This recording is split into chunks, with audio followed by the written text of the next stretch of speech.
Hello good afternoon students. आज हम auditing का 7th चैप्टर स्टार्ट करने जा रहे हैं जिसका नाम है verification of assets and liabilities. कि एसेट्स और लाइबिलिटीज़ को किस बेसिस पर वेरिफिकेशन की जाती है, ऑडिटिंग का ये एक मेथड है। कहता है verification is a technique of auditing. Auditing की एक टेक्निक है जिसे वेरिफिकेशन कहते हैं। इसमें ऑडिटर ये सर्टिफाइड करता है कि eight the time of balance sheet actual में वो एसेट्स आपके पास थी या नहीं, मतलब एक्चुअल में उसकी ऑथेंटिसिटी को वेरिफिकेशन को चेक करना ही वेरिफिकेशन कहलाता है। Assets means that on the date of balance sheet such assets were present in the organisation, the ownership of these assets was with the organisation, they have been valued properly, they are free of any change on them. देखो इसमें 4-5 word use हुए हैं। कहता है assets का मतलब ये है कि eight the time of balance sheet, जब आप बैलेंस शीट बनाने लगे, एसेट्स एक्चुअल में ऑर्गेनाइजेशन में प्रेजेंट थी भी या नहीं। मान लो आपने एक इंस्टीट्यूट से वो एसेट्स खरीद ली, लेकिन eight the time of balance sheet वहाँ पर प्रेजेंट ही नहीं थी, फिर इसमें वेरिफिकेशन तो हुई नहीं। फिर उसकी ऑनरशिप को चेक करना कि वो किसके नाम पर है या किसके नाम पर नहीं, उसका वैल्यूएशन करना प्रॉपर तरीके से कि एसेट्स का वैल्यूएशन कॉस्ट पर हुआ या नहीं, उस पर डेप्रिसिएशन लेस किया गया या नहीं। They are free of any change on them. Free of any change of them का यहाँ पर ये मतलब है कि आपने उस पर कोई लोन वगैरह तो नहीं ले रखा। अगर लोन लिया है तो उसका इंटरेस्ट किस हिसाब से पे किया, उसका अभी तक वैल्यूएशन हो गया है या नहीं हुआ, या फिर eight the time of valuation balance sheet आपने उसको दिखाया या नहीं दिखाया। फिर इन सब बातों को ही देखते हुए कहता है कि बिज़नेस के जो ऑनर है उसको ये जानने की बड़ी क्यूरियोसिटी रहती है कि उसके बिज़नेस पर जो प्रॉफिट एंड लॉस है वो हुआ भी है या नहीं, और सही तरीके से उसका वैल्यूएशन हुआ है या नहीं। तो वाउचिंग के बेस पर ऑडिटर का काम ख़त्म नहीं हो जाता। मतलब हमारे पास बहुत सारे वाउचर्स हैं, हर एक डॉक्यूमेंट है, डॉक्यूमेंट्री एविडेंस है, तो ऑडिटर ये नहीं सेटिस्फाइड हो सकता कि हाँ इसमें लिखा हुआ है, इट मीन्स वो प्रेजेंट है हमारे इंस्टीट्यूट के अंदर, बिजनेस के अंदर ये प्रेजेंट है। तो यहाँ पर उसकी existence, ownership, free of any charge, इन सब चीज़ों को चेक करने के लिए वेरिफिकेशन की जाती है। एक डेफिनेशन स्पाइसर और पैगलर दे रहे हैं। कहते हैं the verification of assets implies an inquiry into the value, ownership and title, existence and possession, the presence of any change on the assets। कहता है संपत्तियों के सत्यापन का अर्थ उनके मूल्य, स्वामित्व, स्वत्व, विद्यमानता या फिर अधिग्रहण या किसी भी प्रकार का चार्ज के बारे में जो पूछताछ की जा रही है, जो इंक्वायरी की जा रही है, वो वेरिफिकेशन है। अब नेक्स्ट वो बात करता है इसी डेफिनेशंस के बेसिस पर। कहता है कि पहली बात हमने देखना है eight the time of balance sheet, जब आप बैलेंस शीट बनाने लगे एक्चुअल में वो एसेट्स आपके पास प्रेजेंट थी या नहीं। फिर उसकी राइट और ऑनरशिप चेक करोगे। फिर आप ये चेक करोगे कि the assets were accrued after due authorisation for the purpose of carrying on the business. जो कॉन्ट्रैक्ट हुआ था उसके पेपर उनके पास है नहीं। फिजिकल प्रेजेंस को चेक करना, फ्री ऑफ एनी चार्ज को चेक करना, प्रॉपर वैल्यूएशन करना, ये सारा काम वेरिफिकेशन के अंदर किया जाता है। कहता है इसके क्या ऑब्जेक्ट्स होते हैं वेरिफिकेशन के। सबसे पहले हम क्या करते हैं, अर्थमेटिकल एक्यूरेसी को चेक करते हैं। कहते हैं वेरिफिकेशन का मेन पर्पस इस बात की जांच करना है कि जितनी भी एसेट्स और लाइबिलिटीज़ है उसका सही तरीके से वैल्यूएशन किया गया है या नहीं किया गया। इट मीन्स अर्थमेटिकल एक्यूरेसी को चेक करने के लिए वेरिफिकेशन की जाती है। नेक्स्ट आता है to ascertain the existence. Existence इसका एक और मेन मोटिव है। एग्जिस्टेंस का मतलब ये कि eight the time of balance sheet जब आप बनाने लग रहे हो आपके पास वो एक्चुअल में प्रेजेंट है भी या नहीं इंस्टीट्यूट में।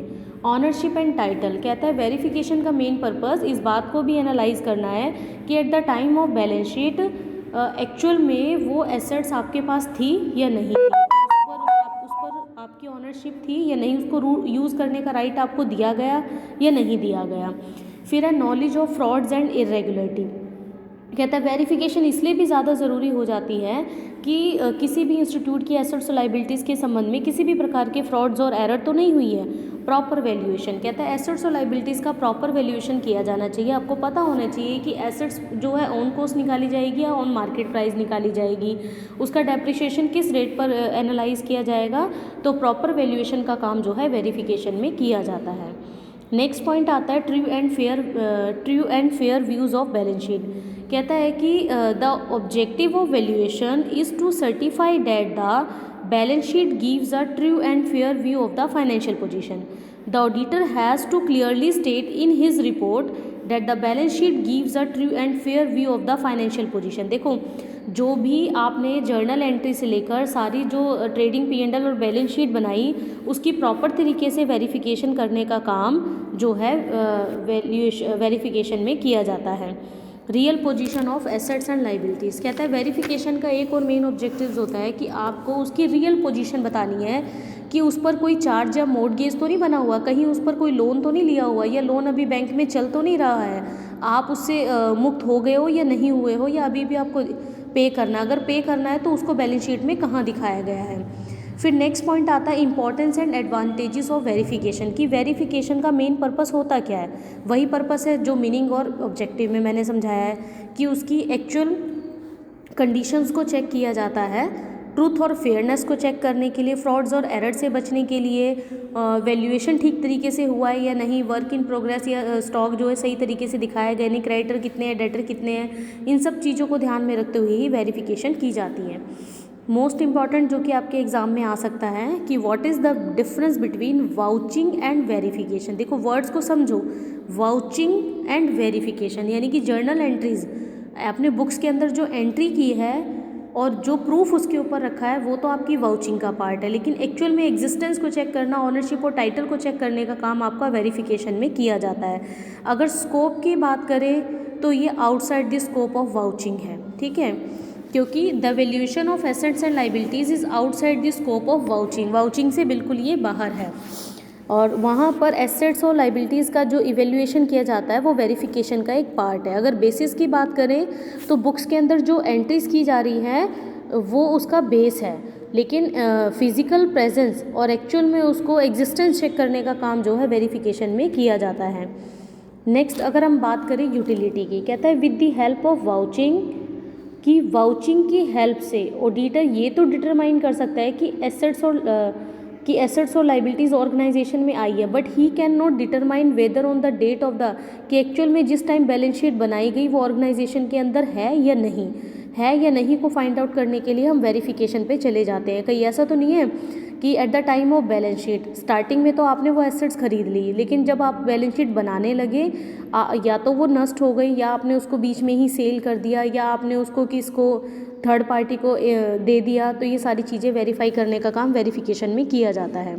नेक्स्ट आता है टाइम की बात, कहता है वाउचिंग जो है अकाउंटिंग मतलब रिकॉर्डिंग का काम करते हुए ही वाउचिंग का काम स्टार्ट हो जाता है, और वहाँ पर वो वेरिफिकेशन के लिए बोलता है कि वेरिफिकेशन का काम फाइनल अकाउंट्स बन जाने के बाद ही वेरिफिकेशन होती है, मतलब ट्रेडिंग P&L और बैलेंस शीट बनने के बाद ही वेरिफिकेशन की जाएगी। अगर स्टेटस की बात करें तो वाउचिंग वेरिफिकेशन का पार्ट है, वेरिफिकेशन वाउचिंग का पार्ट नहीं है।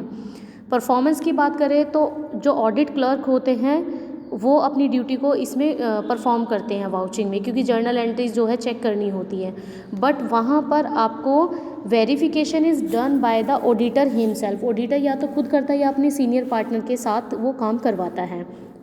अब आता है difference between verification and valuation. Verification क्या है और वैल्यूएशन क्या है, और वैल्यूएशन किस बेस पर किया जाता है, अब हम इसकी बात करेंगे। जैसे मीनिंग की बात करें तो वेरिफिकेशन का मतलब तो आपको पता है कि क्लैरिफाई करना है existence, valuation, existing obligation, accuracy को, इस सब आइटम को चेक करने के लिए वेरिफिकेशन की जाती है। बट जो वैल्यूएशन है वो एक क्रिटिकल एग्जामिनेशन है, क्योंकि इसमें प्री डिटरमाइंड ऑब्जेक्टिव को चार्ज करने के लिए ही कुछ अकाउंट्स के प्रिंसिपल्स और कन्वेंशंस है उनको यूज़ किया जाता है। एडवाइस की बात करें तो इसमें जो है ऑडिटर अपना काम खुद करता है वेरिफिकेशन में, अगर उसे हेल्प की ज़रूरत पड़े तो अपने सीनियर पार्टनर को वो ले सकता है। वैल्यूएशन की बात करें, the auditor can obtain the help of an expert, यहाँ पर वो एक्सपर्ट की हेल्प ले सकता है। बाय होम, वेरिफिकेशन किसके द्वारा की जाती है, यहाँ पर वेरिफिकेशन वो खुद करता है या अपने सीनियर ऑफिसर से करवाता है। यहाँ पर जो वैल्यूएशन है वो ऑर्गेनाइजेशन के मैनेजमेंट करता है, बट लास्ट में जो उसकी एक्यूरेसी करने का काम है वो ऑडिटर को खुद करना पड़ता है। गारंटी और रिस्पॉन्सिबिलिटी की बात करें, जब वेरिफिकेशन खुद ऑडिटर कर रहा है तो रिस्पॉन्सिबल भी वही है, बट यहाँ पर ऑडिटर रिस्पॉन्सिबल नहीं होता, क्योंकि यहाँ पर किसी एक्सपर्ट की राय ली जाती है और वो एक्सपर्ट उस ऑर्गेनाइजेशन का मैनेजर होता है। एविडेंस की बात करें, adequate physical and documentary evidence is available for the verification. very little actual proof is available for the valuation, therefore the auditor has to rely to a very large extent on the estimation of the management। यहाँ पर उन्होंने हमें ये बताया कि मूल्यांकन हेतु बहुत कम डायरेक्ट एविडेंस हमारे पास प्रूफ होते हैं, बट ऑडिटर को एक बड़ी सीमा तक प्रबंधकों के अनुमान पर ही डिपेंड होना पड़ता है। मतलब जो हमारे ऑडिटर होते हैं वो मैनेजर के एस्टिमेशन पर ही डिपेंड होते हैं, क्योंकि यहाँ पर एक्सपर्ट जो है वो ऑर्गेनाइजेशन का मैनेजर है। अब हम बात कर रहे हैं difference between vouching, valuation and verification. अब तीनों में क्या डिफरेंस है, लिटिल बिट डिफरेंस इसमें हमें दिखाई देंगे। जैसे मीनिंग की बात करें तो वाउचिंग का क्या मतलब है, with the help of relevant voucher. Relevant voucher उसके लिए बुक्स ऑफ अकाउंट्स है। अगर वैल्यूएशन की बात करें तो वैल्यूएशन में हमने एक्चुअल वैल्यू चेक करनी है eight the time of balance sheet सही तरीके से दिखाई गई है या नहीं। और वेरिफिकेशन में वैल्यू, ऑनरशिप, एग्जिस्टेंस और राइट्स को चेक किया जाता है। नेक्स्ट हम बात करते हैं सब्जेक्ट मैटर की। अगर सब्जेक्ट मैटर की तरफ ध्यान रखें, vouching is always done for the principal books of account. On the other hand verification and valuation is done for the item stated in the balance sheet. Performance की बात करें, vouching की जो performance है वो सीनियर क्लर्क करता है because it is a part of the routine work, but जो valuation is normally done by the management and technical expert, but verification is done by the auditor himself. फिर से बता रही हूँ, वाउचिंग को done करता है क्लर्क डिपार्टमेंट, वैल्यूएशन करता है मैनेजमेंट या टेक्निकल एक्सपर्ट, और वेरिफिकेशन का काम ऑडिटर खुद करता है। टाइम की बात करें अगर हम, तो वाउचिंग का काम तो रूटीन बेसिस पर है, वो तो ईयरली चलता रहता है, बट वेरिफिकेशन और वैल्यूएशन जैसे ही बैलेंस शीट बन जाती है उसके बाद उसका काम स्टार्ट हो जाता है लास्ट डे में।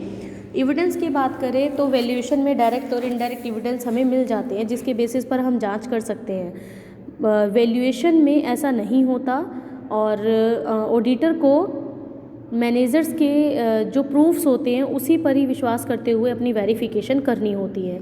स्कोप की बात करें तो वाउचिंग का जो स्कोप है वो लिमिटेड सा है, क्योंकि ये एसेट्स और लाइबिलिटीज से बिल्कुल बाहर है। और वहाँ दोनों की बात करें तो एज़ कम्पेयर टू वाउचिंग ये बहुत ज़्यादा वाइड स्कोप है इसका। अब हम बात करते हैं duties of an auditor in relation to verification. कह रहा है कि जर्नली कौन कौन से रूल्स फॉलो किए जाते हैं जब हम किसी भी एसेट्स और लाइबिलिटीज़ को वेरीफाइड करते हैं।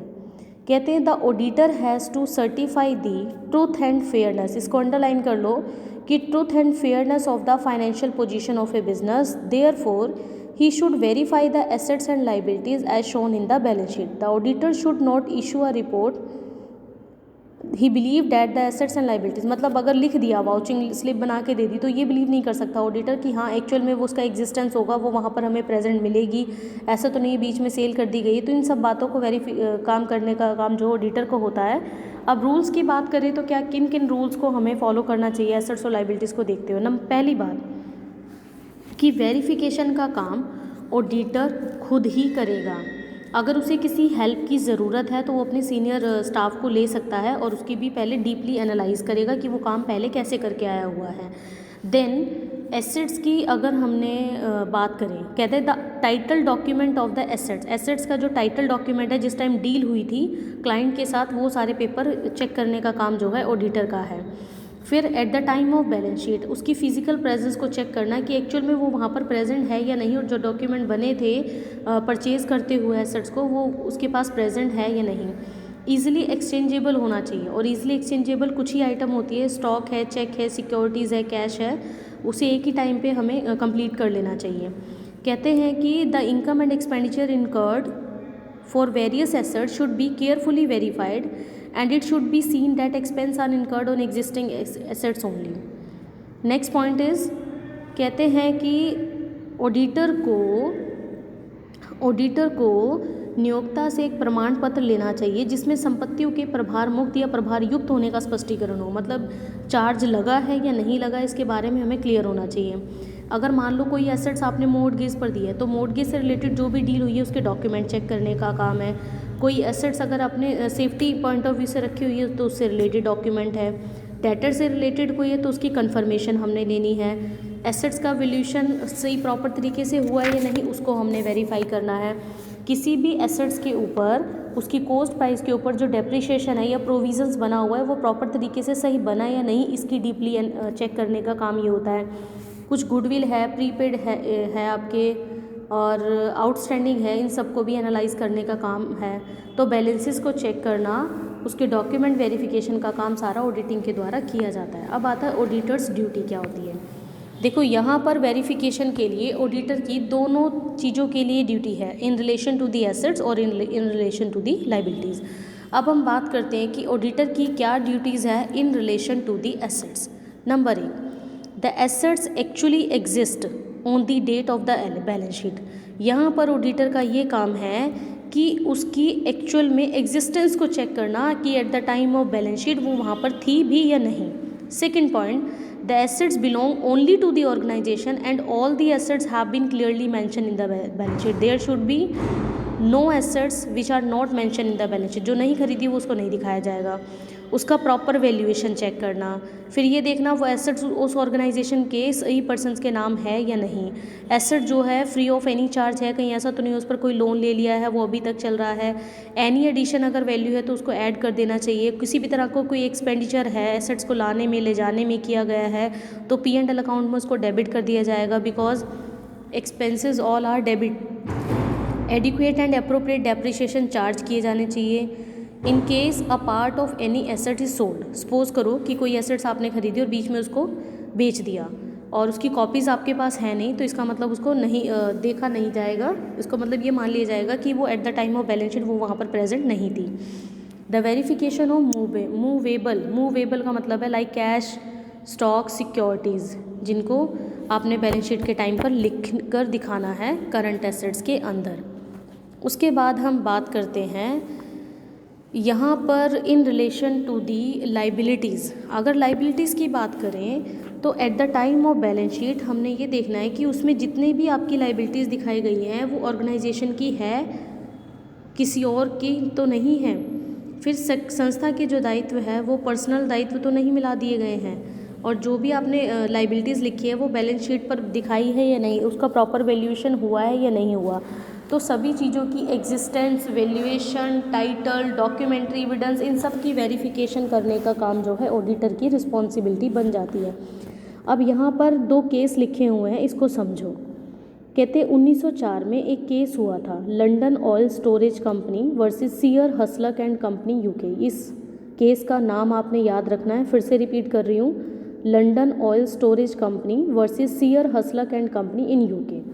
इस केस में क्या हुआ था, इस मामले में डिसीज़न देते हुए जस्टिस एल्वर्स्टन ने कहा ऑडिटर की ये रिस्पॉन्सिबिलिटी है कि वह बैलेंस शीट में दिखाई गई संपत्तियों की एग्जिस्टेंस का पता लगाए। यदि वह अपने रिस्पॉन्सिबिलिटी से हट जाता है तो नियोक्ता द्वारा उठाई गई हानि के लिए वो खुद जिम्मेदार होगा।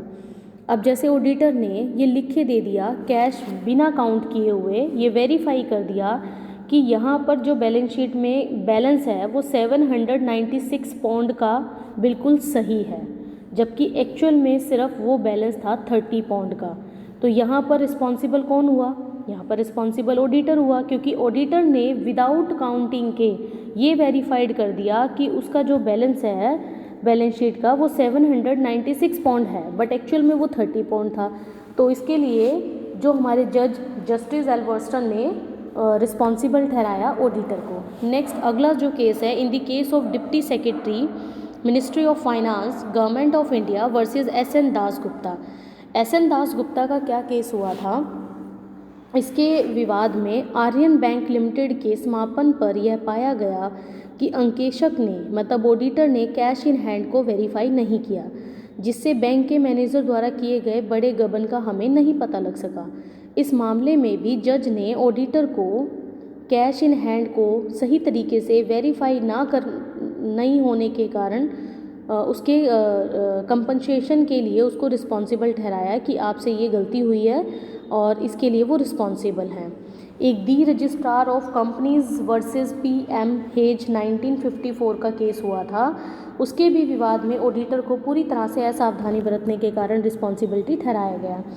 तो ऊपर जितने भी 2-3 केसेस हैं उनमें ये वेरीफाई कर दिया जाता है कि अगर ऑडिटर अच्छी तरीके से वेरिफिकेशन नहीं करता, पूरी ईमानदारी से अपना काम नहीं करता, तो उसकी लापरवाही के लिए वो खुद रिस्पॉन्सिबल ठहराए गए। जितना भी लॉस होगा उसके लिए वो रिस्पॉन्सिबल होगा और उसको वो पे करना पड़ेगा। कल हम आगे करेंगे verification of assets. Thank you so much.